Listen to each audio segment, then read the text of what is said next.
साथियों, आज हम गौ रक्षा या गौ माता की भलाई के बारे में इकट्ठे हुए हैं। उसके लिए क्या कदम उठाए जा सकते हैं, उस उपलक्ष्य में इकट्ठे हुए हैं। मेरा सौभाग्य है कि मैं आज यहाँ पर उपस्थित हूँ और आप सब ने मुझे बुलाया और मैं यहाँ पे आ सका। देखिए, मैं ऐसा समझता हूं कि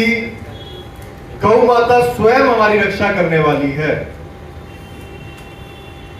हम तो केवल और केवल एक माध्यम है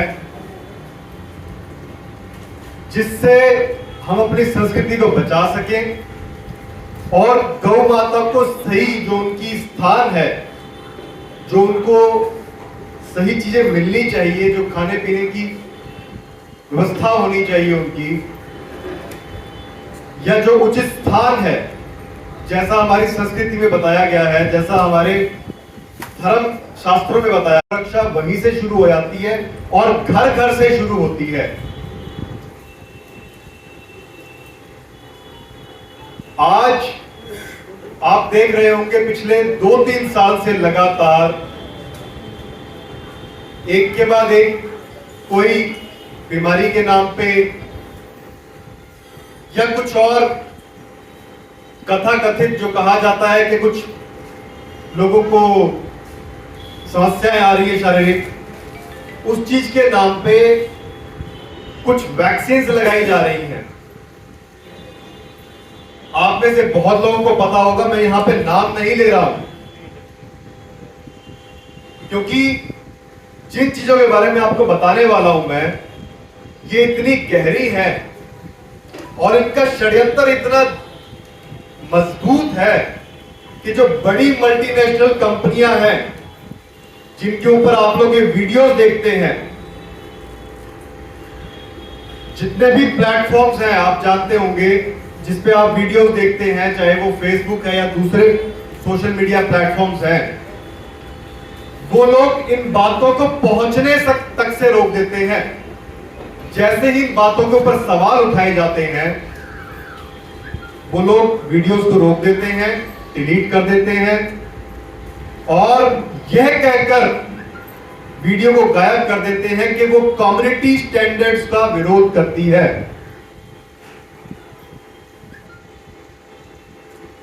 और आपकी जानकारी के लिए मैं आपको बताना चाहूंगा कि ये जो सुई लगाई जा रही है, मैं केवल एक सुई की बात नहीं कर रहा हूं। आप समझ लेना, जब मैं सुई बोल रहा हूं तो मेरा मतलब है वो VAC वाला जो शब्द है वही मेरा शब्द है वो,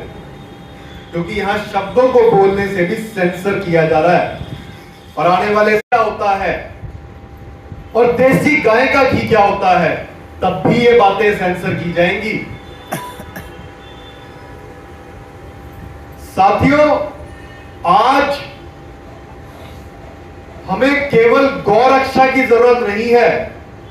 आज हमें जरूरत है गौ क्रांति की। गौ उत्पादों के बारे में लोगों के बीच में जागरूकता की। सभी भाई बहनों को वो विदेशी षड्यंत्र जो चल रहे हैं, जो आज से नहीं चल रहे, जो पिछले 60 से अधिक वर्षों से लगातार चलते आ रहे हैं, और जब से हमारे देश के अंदर ग्लोबलाइजेशन, इंडस्ट्रियलाइजेशन का दौर शुरू हुआ, उसके बाद से हमारे पूरे देश के अंदर एक प्रकार से हमारी संस्कृति को नष्ट करने का षड्यंत्र लगातार चल रहा है। उन हर एक सुई में जिसका मैं जिक्र आपसे कर रहा था अभी, उनमें फीटल बोवाइन सीरम होता है। आपकी जानकारी के लिए बताना चाहूंगा, फीटल बोवाइन सीरम का मतलब है जो गर्भवती गौ होती है उसकी बेरहमी से हत्या की जाती है और उसके अजन्मे बछड़े को बाहर निकालकर उसका पेट काटकर, उसका गर्भाशय काटकर उसके अजन्मे बछड़े को बाहर निकालकर उस बछड़े के अंदर से रक्त को बाहर निकाला जाता सिरिंज लगाकर। उस अजन्मे बछड़े की क्या पीड़ा होगी आप सोचिए जरा, और उस गर्भवती गौ माता की क्या पीड़ा होगी जिस समय पे वो हत्यारे, वो शैतान लोग, वो राक्षस प्रवृत्ति वाले लोग इस प्रकार के जघन्य अपराध करते हैं और उस अजन्मे बछड़े को जब उसका रक्त निकाला जाता है सिरिंज में और उस रक्त का शोधन करते हैं वो लोग, उस रक्त को अलग अलग चीजों में बांटते हैं, उन विभिन्न मशीनरियों में डालकर, और उसमें से एक चीज निकलती है सीरम। आप सबने सुना होगा कि हम लोग भी जो रक्तदान करते हैं उसको भी अलग अलग भाग में बांट लेते हैं वो लोग। खैर, रक्तदान के पीछे कितना बड़ा षड्यंत्र और क्या खेल है वो हम आपको कभी और बताएंगे। लेकिन उस फीटल बोवाइन सीरम को बनाया जाता है उस गर्भवती गौ की बेरहमी से हत्या करने के बाद, उस अजन्मे बछड़े को बाहर निकालकर और उसकी हत्या करते हुए उस रक्त से फीटल बोवाइन सीरम बनाया जाता है, और वही फीटल बोवाइन सीरम इस्तेमाल किया जाता उस हर एक सुई के अंदर। किसी एक सुई की बात नहीं कर रहा हूं मैं यहां पर, वो BAC वाले जितने भी आ रही है ना सुइयां, उस हर एक सुई के अंदर डल रहा है ये। और यही कारण है कि आज हमारे देश के बच्चे लगातार कमजोर होते जा रहे हैं। हम चाहेंगे स्वामी जी से, गुरु जी से, जो यहां पर बैठे हुए विराजमान हैं, वो अपना अपना जो एक्सपीरियंस है वो साझा करेंगे कि किस प्रकार वृद्धावस्था के अंदर आज भी जो बुजुर्ग है जिनकी उम्र 90 साल से ऊपर है वो स्वस्थ है, वही दूसरी ओर जो आज 20 से 30 साल के बच्चे जो हैं वो हृदयघात हो रहा है, उनको हार्ट अटैक आ रहा है उनको। भाई, इस बेरहमी से हत्या करने के बाद अगर कोई चीज बनेगी और वो चीज आपको यह कर डाल दी जाएगी आपके शरीर में कि आपका जीवन दान करेगी और आपको जीवन देगी ये, तो उस जघन्य अपराध का पाप तो आपको भी लगेगा। वो जो बेरहमी से हत्या की गई है, वो जो इस धरती के ऊपर कत्लेआम किया गया है उन शैतानों के द्वारा, अगर आप उस तत्व को अपने शरीर में ग्रहण करते हैं तो निश्चित है कि नुकसान आपको भी होगा। और यही कारण है कि आज आप देखिए गुजरात के अंदर गरबा करने के लिए वहां पे मेडिकल टीमों को लगाया जा रहा है, वहां पे पुलिस बंदोबस्त किया जा रहा है। मैं आपसे पूछना चाहूंगा कि क्या आपने कभी पहले ऐसा सुना कि नृत्य करने से हार्ट अटैक आ रहे हैं, कि गाना गाने से, अभी कुछ ही समय पहले एक बहुत ही प्रसिद्ध गायक जो है इसी प्रकार से हार्ट अटैक का शिकार हो गए थे, और बड़ी मल्टीनेशनल कंपनियों ने और ये जो फार्मा कंपनियां, इन्होंने कहा कि ये तो आम बात है। क्या आप लोग इसका संबंध नहीं जोड़ पा रहे हैं? क्या आप लोग नहीं देख पा रहे हैं कि जब से ये सुइयां लगनी शुरू हुई, जब आपको घरों में बंद किया गया, वो जो वैश्विक षड्यंत्र जिसके तहत हर एक सरकार मजबूर हो गई, मैं किसी एक सरकार की बात नहीं करता हूं, मैं किसी एक पॉलिटिकल पार्टी की बात नहीं कर रहा हूं, लेकिन ये षड्यंत्र इतने गहरे हैं कि जो लोग भी हमारे देश की संस्कृति के बारे में बात करते हैं, उस संस्कृति को बचाने के बारे में बात करते हैं, उन लोगों की हत्या कर दी जाती है। उस षड्यंत्र के तहत जिस प्रकार से भाई राजीव दीक्षित की हत्या कर दी गई, जिस प्रकार से लाल बहादुर शास्त्री की हत्या कर दी गई। साथियों, ना जाने इस पूरे षड्यंत्र को तोड़ने के लिए हमें और कितने बलिदान देने होंगे, लेकिन निश्चित रूप से मैं आपको बताना चाहूंगा, अगर इस पृथ्वी पर बुरी ताकतें हैं तो इसी पृथ्वी पर अच्छी ताकतें भी हैं। जहां एक और मनुष्य के अंदर वो वैसी ताकतें आ रही हैं, जो वो गंदी ताकतें आ रही हैं, जो उनका गलत प्रवृत्ति बनती जा रही है, जो उनके भाव बदलते जा रहे हैं, जिसके पीछे यही तत्व हैं जो आपके शरीरों में मजबूर करके डाले जा रहे हैं। क्योंकि वो शैतान, वो चाहते हैं कि आप लोग उनके जैसे बन जाएं। वो चाहते हैं कि आप लोग भूखे बन जाएं। वो चाहते हैं कि आप लोग भोग विलास में लगे रहें। वो चाहते हैं कि आप अपनी इंद्रियों के जाल में ही फंसे रहें और उसी के तहत कभी ना कभी आपको वो अपना इंद्रजाल का इस्तेमाल करते हैं और आपको भ्रमित कर कर वो वैश्विक ताकतें आपको ऐसे माया जाल में लेकर जाती है कि आप लोग समझ नहीं पाते हैं कि सही क्या है और गलत क्या है। क्योंकि अगर आपको पता नहीं होगा कि सही क्या है और गलत क्या है, तो आप सही फैसला नहीं ले पाएंगे और आपका सही फैसला लेने की ताकत को खत्म करने के लिए विभिन्न प्रकार के उत्पाद जैसे कि टूथपेस्ट आपके घरों तक पहुंचा दिए गए हैं, जिसके अंदर सोडियम फ्लोराइड है,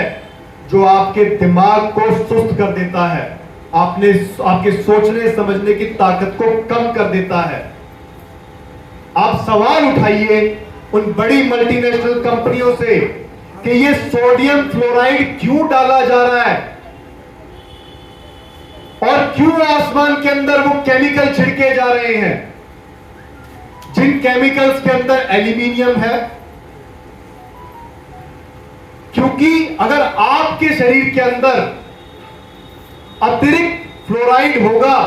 यानी कि सोडियम फ्लोराइड, और आपको आसपास के वातावरण से या आपके बर्तनों से अगर एल्यूमिनियम मिलेगा, तो वो आपके शरीर में जाकर एल्यूमिनियम फ्लोराइड बन जाएगा और वो आपके दिमाग में जाकर एकत्रित होगा। और यही कारण होता है अल्जाइमर, डिमेंशिया, एडीएचडी जैसे डिसऑर्डर्स का, जो आजकल कहते हैं कि वृद्धावस्था में 50 साल की उम्र के बाद लोगों की क्षमता जो सोचने समझने की है वो कम हो जाती है, याद रखने की क्षमता जो है कम हो जाती है। उसके पीछे यही सब चीजें हैं। यही कारण था कि हमारे पूर्वजों ने कभी भी एल्यूमिनियम के बर्तन इस्तेमाल नहीं किए। हमारे पास सोने के पात्र होते थे, चांदी के पात्र होते थे, लोह के पात्र होते थे, तांबा का, पीतल का, कांसे का, मिट्टी का, जो सबसे उपयोगी है, वो सब होते थे।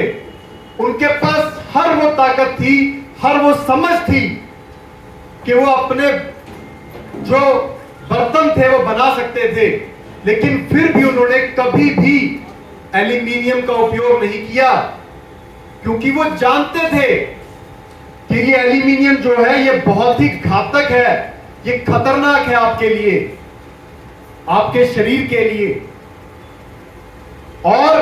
यही कारण रहा कि जब विदेशी ताकतों ने हमारे देश के ऊपर राज किया, तो उन लोगों ने हमारे देश के क्रांतिकारियों को जेलों में भरकर उनको जानबूझकर उसी एल्यूमिनियम के पात्रों में पके हुए भोजन को उनको ग्रहण करने को मजबूर किया। साथियों, मैं आपकी जानकारी में डालना चाहूंगा कि ये षड्यंत्र इतने गहरे हैं कि आपने सुना होगा पिछले कुछ ही समय पहले एक लंपी के नाम से जो है बीमारी आई थी, जिससे हमारी बहुत सी गौ माताएं जो है वो बीमार पड़ गई थी और बहुत से गौ भक्तों ने बड़ी पीड़ा का सामना किया और न चाहते हुए अपनी गौ माता को अपनी आंखों के सामने प्राण त्यागते हुए उनको देखना पड़ा। उस समय पर जब हमने शोध किया, हमने पाया कि जो गौ माताएं, जो गोवंश खुले में घूम रहे थे, जो बंधे हुए नहीं थे, और जिस गोवंश को इन बड़ी मल्टीनेशनल कंपनियों के वो सुई नहीं लगी थी, ध्यान दीजिएगा, ये सुई सिर्फ आप तक सीमित नहीं है, आपके गोवंश तक को जो है ये सुइयां लगाई जा रही हैं। किसी बीमारी के नाम पर, किसी बीमारी के रोकथाम के नाम पर, या कहा जाता है कि वो बीमारी आपके ऊपर आ जाएगी घूमकर, इस प्रकार की बातों को कहकर वो सुइयां लगातार लगाई जा रही हैं सभी पशुओं को और हमारी गौ माता को। इसके पीछे जब खोज की, हमने थोड़ा अध्ययन किया, तो देखा कि जिनके वो लगे हुए थे वो सुइयां, वो ज्यादा बीमार पड़ रही थी, वो गौवंश जल्दी मर रहे थे,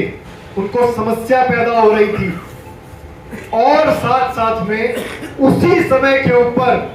वातावरण के अंदर हवाई जहाज से कुछ केमिकल गिराए जा रहे थे, जिसके बारे में हम अथक प्रयास कर पिछले 3 साल से लगातार पूरे देश के अंदर बता रहे हैं। पता हम लंबे समय से रहे हैं, लेकिन पिछले 3 साल से हम लगातार बोल रहे हैं उस चीज के लिए कि देखिए वो केमिकल गिरा रहे हैं, देखिए वो पट्टी बन रही है, जिसको अगर ये कंपनी वाले या वो कथाकथित सरकार के मुलाजिम वो कहते हैं कि ये कुछ नहीं है, ये तो धुआं है। मैं आपको बताना चाहूंगा वो धुआं नहीं है, वो केमिकल गिराए जा रहे हैं। वो केमिकल गिराकर आपके मौसम को परिवर्तित किया जा रहा है, यानी कि कृत्रिम मौसम बनाया जा रहा है, जिसको जियो इंजीनियरिंग बोलते हैं ये लोग। और एक शब्द जिसके बीच में मैं डैश लगाऊंगा, आप समझ जाइए कि डैश का मतलब ये है कि ये शब्द मैं इसलिए बोल रहा हूं कि ताकि ये बातें सेंसर ना हो सके और सभी सोशल मीडिया प्लेटफॉर्म पे ये बातें पहुंच सके। वो केम डैश ट्रेल कहा जाता है, यानी कि केमिकल वाली पट्टी, जिसके बारे में सभी पार्टियों की सरकारें लगातार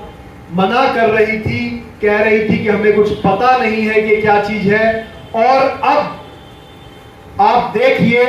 कि दिल्ली की सरकार ने यह कहा कि हां, हम कुछ इस प्रकार के प्रयोग कर रहे हैं,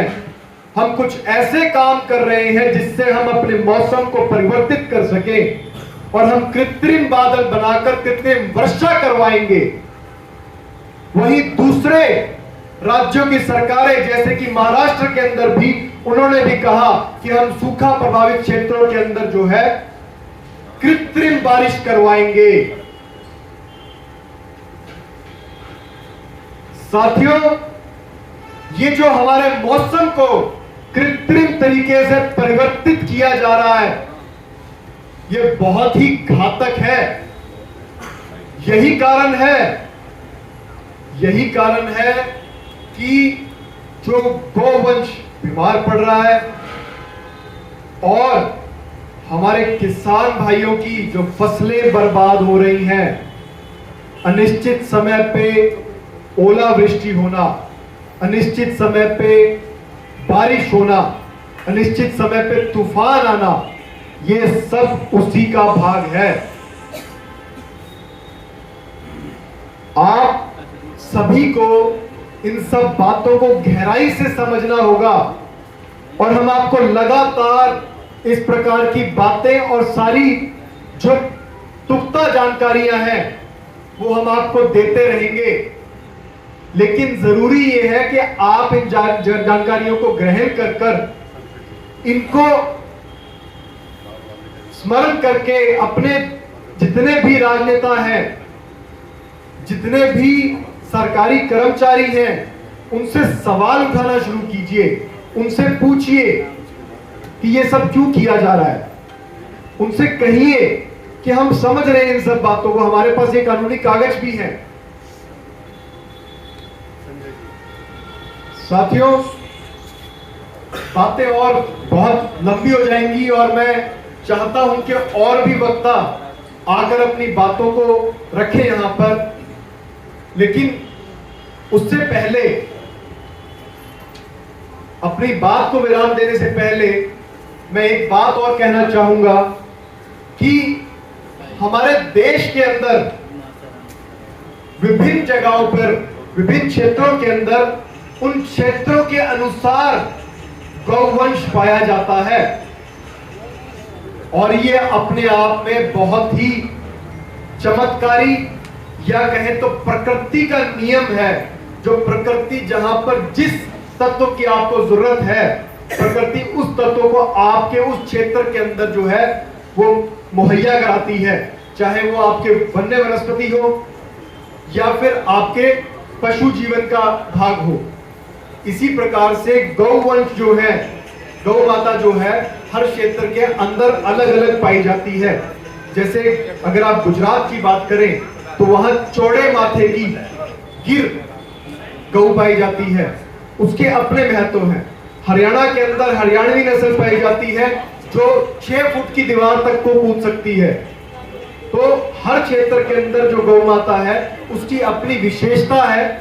इसीलिए हमें हर क्षेत्र के अंदर और हर व्यक्ति को अपनी साझेदारी, जिम्मेवारी समझते हुए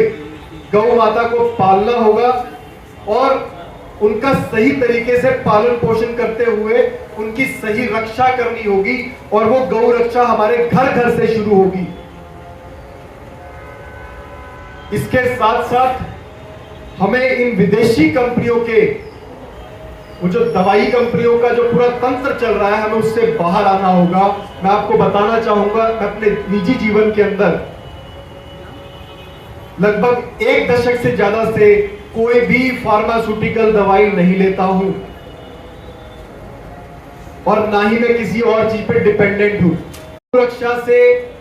हमारे जो है आयुर्वेद का एक बहुत बड़ा भाग जो है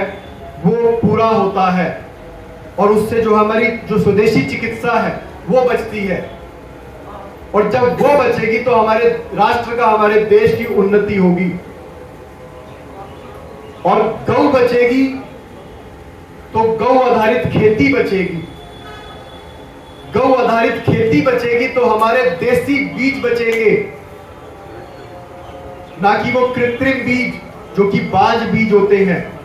जिसके कारण से आज के दिन युवाओं के अंदर बांझपन की समस्या आ रही है। वो जो बीज जो है अपने आप को दोबारा से रोपित नहीं कर सकता, वो बांझ बीज आज उन कंपनियों के द्वारा लाया जा रहा है। तो अगर देसी गौवंश बचेगा तो गौ आधारित खेती बचेगी, गौ आधारित खेती बचेगी तो आपके देसी बीज बचेंगे, देसी बीज बचेंगे तो आपको जो किसान है वो समृद्ध होगा और वो उस लोन के कुचक्र से बाहर निकल सकेगा। वो विदेशी कंपनियों का जो लोन का चक्र है उससे बाहर निकलेगा और जब वो निकलेगा और किसान समृद्ध होगा तो घर घर के अंदर खुशहाली आएगी और उसी के माध्यम से आपको देसी, आपकी स्वदेशी चिकित्सा मिलेगी जो कि आयुर्वेद के माध्यम से होगी। तो साथियों, ये किसी एक पंथ का, किसी एक धर्म का, क्योंकि धर्म तो एक ही है, सनातन धर्म जो सदा से चलता आया है, जो सदा चलता रहेगा, वही सही मायने में धर्म है। और सभी का ये इस समय पे धर्म है कि हम अपनी संस्कृति को बचाएं और अपनी संस्कृति को बचाने के लिए गौ वंश को बचाना होगा, गौ माता को बचाना होगा और जब हम उसको बचाएंगे तो हमारा देश, हमारा राष्ट्र और हमारे राष्ट्र के सभी व्यक्ति, जन जन जो है सुरक्षित होगा, वो सशक्त होगा और आने वाले समय के अंदर हम हर एक षड्यंत्र से लड़ पाएंगे